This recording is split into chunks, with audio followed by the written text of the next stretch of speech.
नमस्तस्मै भगवते कैलासाचलवासिने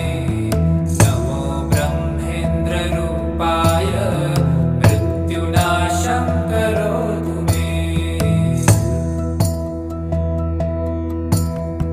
त्र्यम्बकाय नमस्तुभ्यं पञ्चस्याय नमो नमः नमो दूर्दण्डचापाय